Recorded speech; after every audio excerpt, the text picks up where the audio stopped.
A landmark decision today about Meta's planned data center in Louisiana. The center is planned to be built in Richland Parish, just outside of Monroe. Opponents say the negative impact of the plant will be felt all over, even in your light bill. KPLC's Devin Cruz has more. A controversial decision today by the Louisiana Public Service Commission in a room packed full of voters. So that's approved. Commissioners voted in a 4-1 decision to approve Entergy's 3 new gas plants that will power Meta's largest ever data center coming to Northeast Louisiana. The only nay coming from Devontae Lewis of District 3.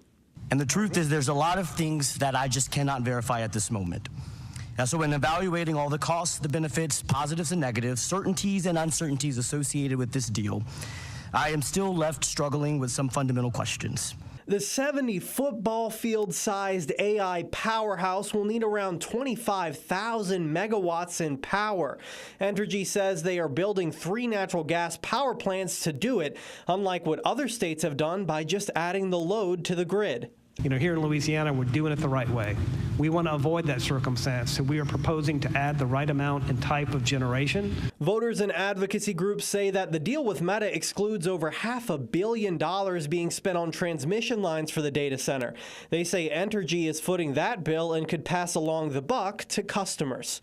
What we're getting for it is instead $500 million in new transmission costs for Meta that all customers will pay, the continued pressure and impact on our energy market and grid stability, as we've seen in other states. Opponents also brought up the uncertainty around who would foot the bill if gas prices fluctuate, but supporters say it's a risk that is worth it.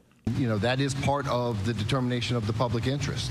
So there's no way that we can say that an increase in demand of this level might not have an impact on future gas prices. The Alliance for Affordable Energy says the facility will use roughly 3 times as much electricity as the entire city of New Orleans annually. Devin Cruz, 7 News. We asked Entergy about the transmission line referenced, and they said in a statement, quote, "The transmission line in question was proposed before Meta came on board in order to bolster reliability and better serve the growing economic development in the area," end quote.